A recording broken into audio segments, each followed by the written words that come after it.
Welcome take गुरु के एक brand new episode में आपका स्वागत है। मैं हूं कविता और मेरे साथ है अभिषेक। सॉरी मतलब ये टेक शो है, किड्स शो नहीं है। किड्स शो नहीं है, बट तुम वहाँ पे क्या कर रहे हो? ये वैसे काफी कूल है। हाँ, वो एक्चुअली हम गेमर्स का दिल इसी तरीके से होता है, जिनको हम बच्चा सिर्फ है। गेमर्स ही नहीं है ना यहाँ पर। नहीं, पर आज के टेक गुरु में हम एक गेम का रिव्यू करने वाले हैं, मॉर्टल कॉम्बैट एक्स। बिल्कुल, और साथ ही हम रिव्यू करेंगे दो बेहतरीन स्मार्टफोन्स का रिव्यू भी, जिसमें से पहला फोन है सैमसंग गैलेक्सी S6 Edge। कविता, एक बार बताऊं, गैलेक्सी S6 और S6 Edge ये दोनों ही सैमसंग के लिए बेहद जरूरी स्मार्टफोन्स हैं, बिकॉज S5 के पिटने के बाद सैमसंग थोड़ा बैक टू बेसिक्स की अपनी स्ट्रैटेजी पर आ गया।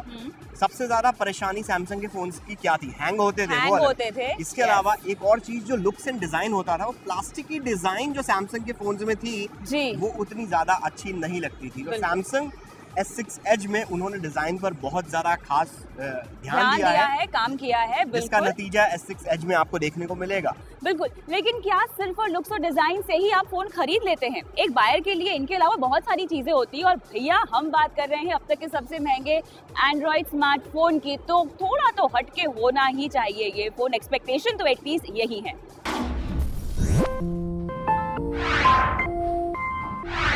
पेश है सैमसंग की फैक्ट्री से निकला अब तक का सबसे खूबसूरत smartphone, Samsung Galaxy S6 Edge।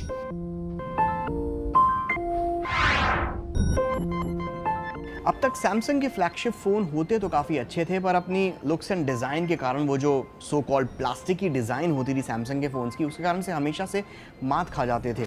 जिस कंज्यूमर को 50-60 हज़ार रुपये खर्च करने हो, वो सैमसंग के फ़ोन में प्रीमियम लुक नहीं पाता था और उसके बजाय आईफोन खरीद लेता था, बिकॉज वहाँ पर ना सिर्फ ब्रांड वैल्यू मिलती थी, बल्कि एक अच्छे लुक एंड डिज़ाइन वाला प्रीमियम लुकिंग फ़ोन भी साथ में मिलता था। खैर, सैमसंग ने अपनी गलती को समझा और उन्होंने प्लास्टिक की डिज़ाइन को छोड़कर मेटल एंड ग्लास जैसे मटीरियल्स अपनाए, और जिसका नतीजा सामने है, सैमसंग का latest flagship phone Samsung Galaxy S6 Edge। And mind you, ये फ़ोन दिखने में इतना खूबसूरत है, इनफैक्ट बाजार में बिकने वाला शायद पहला ऐसा फ़ोन होगा जो लुक्स एंड डिज़ाइन के मामले में आईफोन को भी पानी पिला दे।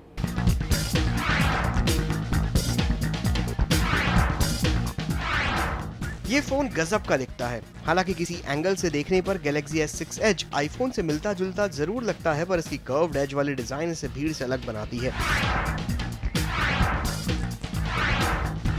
इस फोन के दोनों तरफ कर्व्ड ग्लास डिस्प्ले दिया गया है, जिसे यूजर अपनी सहूलियत के हिसाब से अलग अलग तरीके से कस्टमाइज कर सकता है। जैसे आप अपने फेवरेट कॉलर के लिए अलग अलग रंग की थीम चुन सकते हैं, जो फोन आने पर इसके एज पर अलग से दिखाई देगी। इसकी कर्व्ड एज वाली डिज़ाइन के अपने अलग फ़ायदे हैं। I mean, ये है तो वैसे 7 mm पतला, बट दिखने में ये 7 mm से भी और ज़्यादा पतला नज़र आता है, सिर्फ इन कर्व्ड एजेस के कारण। इसके अलावा ये जो कर्व्ड एजेस हैं दोनों साइड पर, उसके कारण से हाथ में ग्रिप बहुत अच्छे से मिलती है। काफ़ी कॉम्पैक्ट साइज़ है, 5.1 इंच की स्क्रीन है, जो कहा जाए तो काफ़ी स्वीट स्पॉट है। आपके हाथ में भी परफेक्टली फिट बैठता है और साथ में जेब पर भी। सैमसंग के मुताबिक गैलेक्सी S6 Edge में इस्तेमाल किया गया ग्लास 800 डिग्री सेल्सियस के तापमान पर मोड़ा गया है। आगे और पीछे ग्लास डिजाइन होने के कारण सैमसंग ने अपने इस फोन को ज्यादा मजबूत बनाने की कोशिश की है। कॉर्निंग गोरिल्ला ग्लास 4 की प्रोडक्शन के साथ फोन के चारों ओर दी गई मेटल फ्रेम भी इस बार सैमसंग के फ्लैगशिप फोन को शायद पहली बार प्रीमियम लुक दे रही है। तेजी से बढ़ती कंपटीशन के मद्देनजर डिजाइन में बदलाव करने का सैमसंग का फैसला सैमसंग के लिए मददगार साबित होना चाहिए।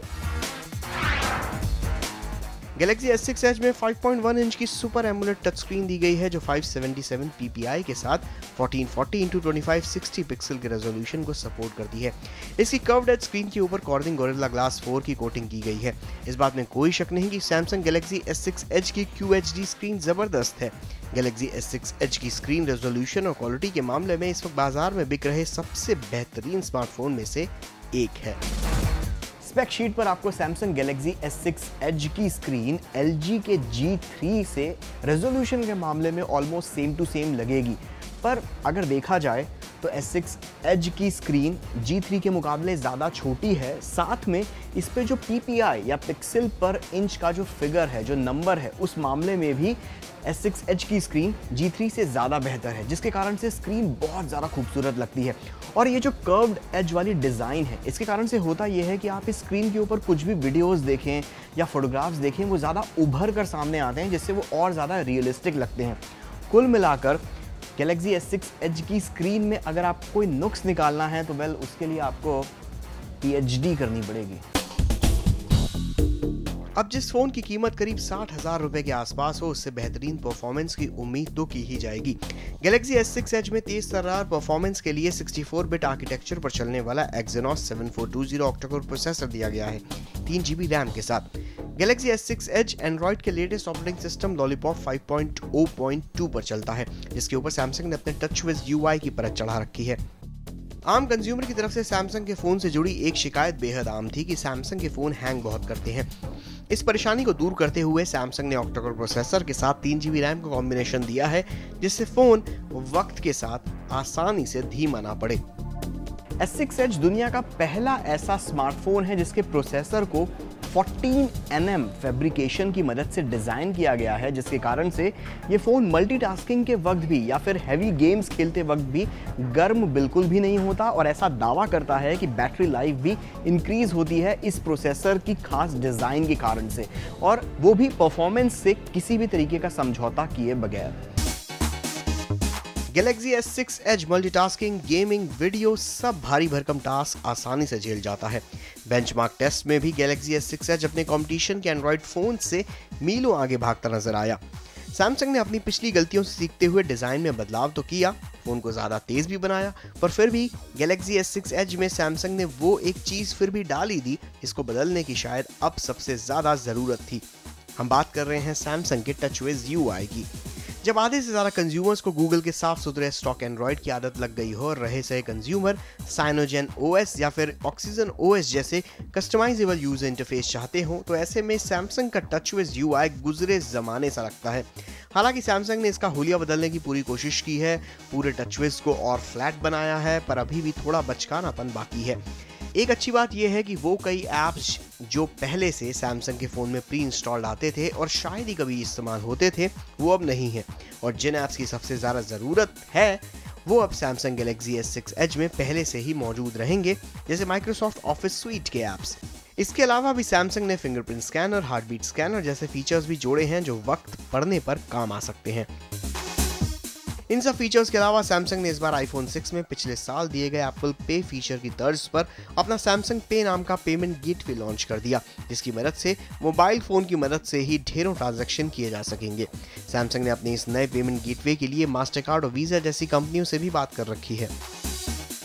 NFC या नियर फील्ड कम्युनिकेशन टेक्नोलॉजी पर चलने वाले सैमसंग पे जो है, ये फीचर अभी इंडिया में आते आते इसको थोड़ा वक्त लगेगा। इन शॉर्ट अगर मैं बोलूँ तो ये फीचर आपके फ़ोन में तो मौजूद रहेगा, पर इस फीचर को आप इस्तेमाल नहीं कर सकते, कम से कम इंडिया में तो बिल्कुल भी नहीं। मेगापिक्सल काउंट के हिसाब से Samsung Galaxy S6, S6 Edge और पिछले वर्जन जो S5 था उसमें कोई फ़र्क नहीं है, सेम 16 मेगापिक्सल कैमरा दिया गया है। पर ये कैमरा सेम टू सेम नहीं है, इसके अंदर इमेज सेंसर में बदलाव किया है, अपर्चर साइज़ में बदलाव किया है, जिसके कारण से इस बार सच बोलूं तो सैमसंग ने एक अच्छा कैमरा फ़ोन बनाने की एक ईमानदार कोशिश की है। Galaxy S6 Edge में 16 मेगापिक्सल ऑटो फोकस कैमरा दिया गया है ऑप्टिकल इमेज स्टेबलाइजेशन के साथ। सेल्फी लेने के लिए इसमें 5 मेगापिक्सल फ्रंट फेसिंग कैमरा दिया गया है। Galaxy S6 Edge के दोनों ही कैमरे फुल HD और उससे भी बेहतर रेजोल्यूशन में वीडियो कैप्चर करने की काबिलियत रखते हैं। हालांकि Galaxy S6 का कैमरा प्लेसमेंट थोड़ा अलग है, ये जरा नए आईफोन्स की तरह थोड़ा सा बाहर की तरफ उभरा हुआ है, जिससे अगर देखा जाए तो कोई बहुत फर्क नहीं पड़ता, बस कैमरा लेंस को थोड़ा इधर उधर रखते हुए थोड़ी सावधानी आपको जरूर रखनी होगी।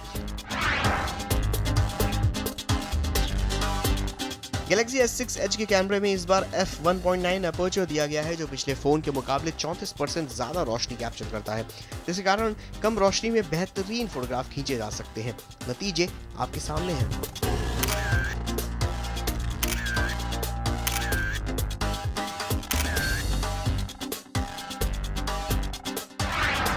Galaxy S6 Edge में 2600 mAh की लिथियम आयन बैटरी दी गई है जिसे हटाया नहीं जा सकता। S6 Edge के प्रोसेसर को इस खास तरीके से डिजाइन किया गया है जिस कारण लंबी बैटरी लाइफ मिले।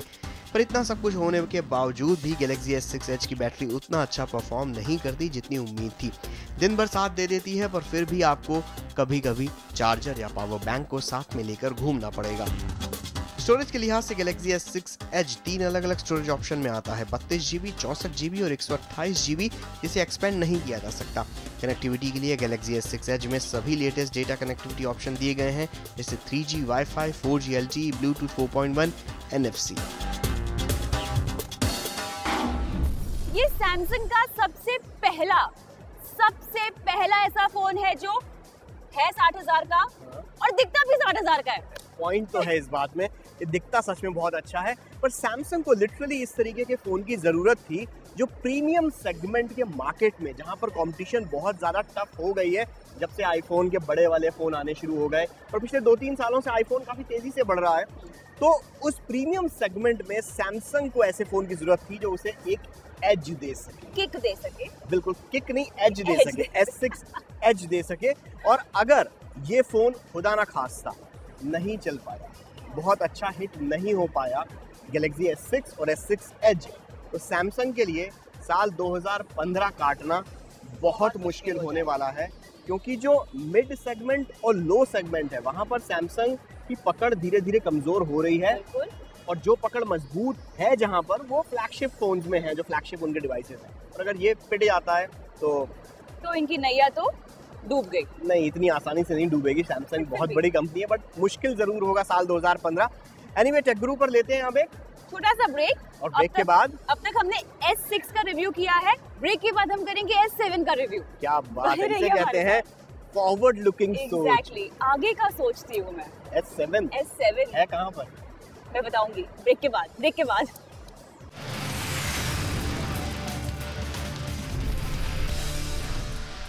देवियों और सज्जनों, टेक गुरु में ब्रेक के बाद आपका फिर से स्वागत है।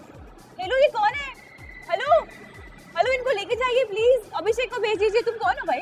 चलिए मैडम, हम जाते हैं फाइल। आई डोंट नो, अरे हेलो प्लीज तुम जाओ, अभिषेक को भेज दो यहाँ पर। एनीवेज, अभिषेक जब तक आता है तब तक मैं यहाँ पर आपको बता दूं कि अब आगे क्या करने वाले हैं। ब्रेक में जाने से पहले हमने बात की थी सैमसंग गैलेक्सी S6 Edge की, लेकिन अब हम बात करेंगे S7 की, जो कि ऑफ कोर्स सैमसंग का नहीं है, ये बात तो आप भी जान गए होंगे। वो है Gionee eLife S7।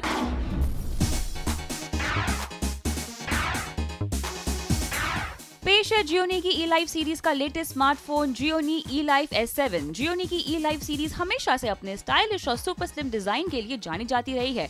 eLife S7 भी अपनी उसी लेगेसी को आगे बढ़ाता है। ये डुअल सिम फोन सिर्फ 5.5 mm पतला है। इसमें 5.2 इंच की full HD super AMOLED touch screen दी गई है। तेज प्रोसेसिंग के लिए इसमें 1.7 GHz का 64-बिट आर्किटेक्चर वाला MediaTek MT6752 octa core processor दिया गया है, 2GB रैम के साथ। स्टोरेज के लिए इसमें 16GB की इंटरनल स्टोरेज दी गई है। eLife S7 Gionee का पहला ऐसा फोन है जो Android 5.0 लॉलीपॉप वर्जन के साथ आता है, जिसके ऊपर Gionee की Amigo UI की स्किन चढ़ाई गई है। फोटोग्राफी के लिए इसमें 13 मेगापिक्सल का कैमरा दिया गया है, जो Gionee के हिसाब से काफी तेज तस्वीरें खींचता है, 1 सेकंड में 6 तस्वीरें। सेल्फीज लेने के लिए इसमें 8 मेगापिक्सल कैमरा है। कनेक्टिविटी के लिहाज से Wi-Fi 3G 4G जैसे ऑप्शंस दिए गए हैं। ब्लैक, व्हाइट और ब्लू कलर ऑप्शंस में आने वाले Gionee eLife S7 की कीमत है 24,999 रुपए। इस फोन की सबसे बुरी बात क्या है? पहले लुक्स एंड डिजाइन पर ही मैं आऊंगी। ये देखिए, बिना फोन ऑन किए आप देख सकते हैं मेरे कितने उंगलियों के निशान है इस फोन में। हमेशा इसको ऐसे, मतलब ऐसे क्रिकेट की बॉल को वो बॉलर्स घिसते हैं। एग्जैक्टली, बट थूकना मत प्लीज, फोन है ये। एनीवे, अच्छा, दूसरा कैमरे के मामले में कैमरे के मामले में डिसेंट है Abhishek. Rear camera 13 megapixel, front camera 8 megapixel और सबसे अच्छी बात 1 सेकंड में 6 क्लिक, यानी अगर आप एग्जैक्टली पोज देने में अगर आप माहिर हो ना तो 6 अलग अलग पिक्चर्स अलग अलग पोज में। या why not, like a picture तो एनी टाइम। ठीक है, डन। पर इसके कैमरे में बुरी बात क्या लगी आपको? बुरी बात अभिषेक ये है कि ये थोड़ा सा मोड़ी है, इन द सेंस कभी कभी डिटेलिंग ये बिल्कुल भी अच्छे से नहीं दिखाता है। मन हुआ तो बड़ी अच्छी फोटोग्राफ देगा, नहीं मन हुआ तो बिल्कुल अच्छी फोटोग्राफ नहीं देगा। यूजर इंटरफेस अच्छा है, बैटरी लाइफ भी अच्छी खासी है, बट एक प्रॉब्लम है कि कभी कभी ये फोन बहुत गर्म हो जाता है, चटके देता है लिटरली। मतलब वाटरप्रूफ हो तो पानी में डुबो सकते हैं, बट वाटरप्रूफ नहीं है, क्या करें। पर इस फोन में मुझे एक कमी नजर आ रही थी कि इसमें इंटरनल स्टोरेज जो है राइट वो बहुत ही कम है। मतलब एक्सपेंडेबल का तो ऑप्शन ही नहीं है, इंटरनल स्टोरेज सिर्फ 16 GB। हाँ, दैट्स इट। प्राइस की जहाँ तक बात है, मुझे ओवर प्राइस लगता है। 24,999 यानी 25,000 का ये फोन नॉट वर्थ इट। नहीं वर्थ इट नहीं, थोड़ा सा ओवर प्राइस है, बिकॉज़ फोन परफॉर्मेंस वाइज काफी अच्छा है, कैमरा थोड़ा मूडी है, दिखने में बहुत अच्छा है, बट 25,000 साउंड भी अच्छा है। हाँ, साउंड भी अच्छा है, साउंड बहुत अच्छा है दमदार है, स्क्रीन बहुत अच्छी है फोन की, बट 25,000 थोड़ा सा ओवर प्राइस है। 25,000 रुपए खर्च करके आपको इसी रेंज में मिलेगा OnePlus One, Xiaomi का Mi 4 64 GB वाला वर्जन, जो मोर और लेस फीचर्स के मामले में इससे अच्छा है, कई मामलों में इससे ज्यादा अच्छा भी है, बिकॉज Xiaomi के Mi 4 में आपको ज्यादा स्टोरेज ऑप्शन मिल रहा है, OnePlus One का कैमरा ज्यादा अच्छा है इसके मुकाबले। सो 25,000 थोड़ा सा महंगा है, करना है ना दोस्तों के सामने, तो मेरे ख्याल से OnePlus One बहुत खूबसूरत नजर आता है फोन, Mi 4 भी बहुत अच्छा लगता है। तो मेरे हिसाब से जियोनी इसका प्राइस थोड़ा सा आप कम कीजिए, 1-2 वर्जन और लाइए, 32 GB, 64 GB, 128 GB अच्छे मेमोरी ऑप्शंस के साथ, और आई थिंक 22-20,000 के बीच में ये फोन काफी अच्छा है, बट 25,000 में थोड़ा सा ओवर प्राइस है।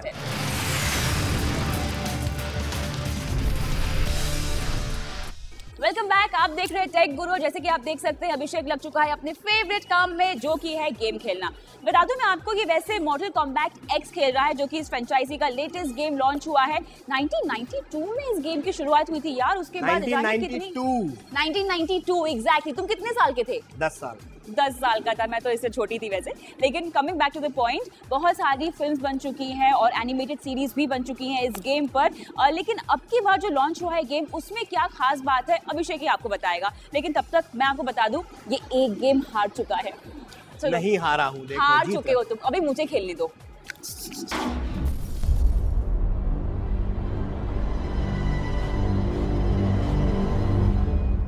गेमिंग की दुनिया में मॉर्टल कॉम्बैट फ्रेंचाइजी की अपनी एक अलग फैन फॉलोइंग है।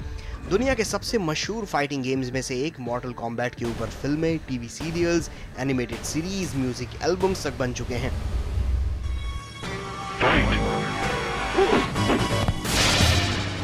साल 1992 में मॉर्टल कॉम्बैट का पहला गेम बाजार में आया था, पर आज 23 साल बाद भी इस गेम का जलवा अब भी बरकरार है।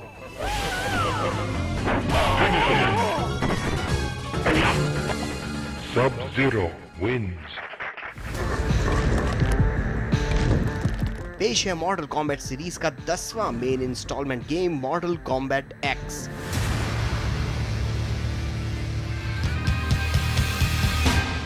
Ready? As always.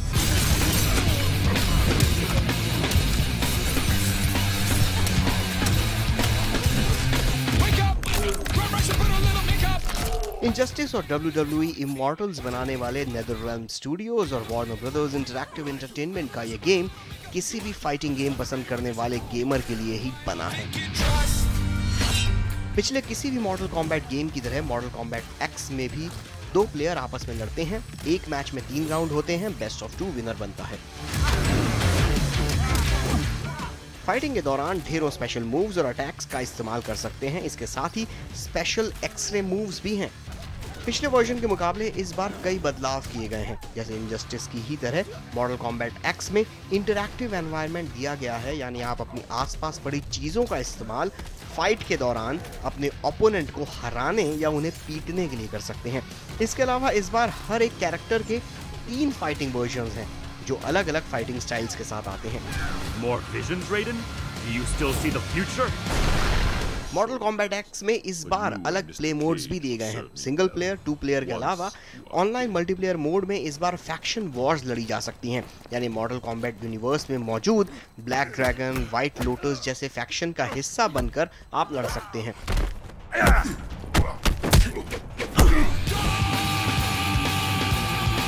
लगभग 30 कैरेक्टर्स के साथ मॉर्टल कॉम्बैट यूनिवर्स में अपने फाइटिंग स्किल्स का आप भरपूर इस्तेमाल कर सकते हैं। गेम के ग्राफिक्स शानदार हैं और एनिमेशंस काफी रियलिस्टिक लगते हैं। 2 प्लेयर मोड या ऑनलाइन प्लेयर मोड में आपके घंटों का टाइम पास हो जाएगा।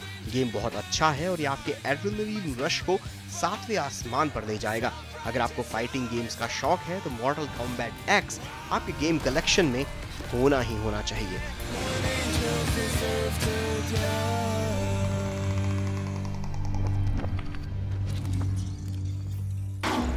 Bye the way Mortal Kombat franchise इतनी बड़ी है, 23 साल हो गए इस मॉर्टल कॉम्बैट के गेम्स आते हुए। तो इस साल मॉर्टल कॉम्बैट कप हो रहा है, ऑर्गेनाइज किया जा रहा है और उसके इंडिया क्वालिफायर्स हो रहे हैं जिसमें विनर को पेरिस जाने का मौका मिल सकता है और साथ में कैश प्राइजेस भी हैं। तो अगर आप मॉर्टल कॉम्बैट खरीदने का प्लान कर रहे हैं या फिर खरीद चुके हैं तो प्रैक्टिस में लग जाइए। क्या बात है, कविता बन हो गई है। तो on this note take group लेते हैं ये टाटा अलविदा गुड बाय। अगले हफ्ते फिर मिलेंगे, अगले हफ्ते स्टे कनेक्टेड। I will. क्या बात है।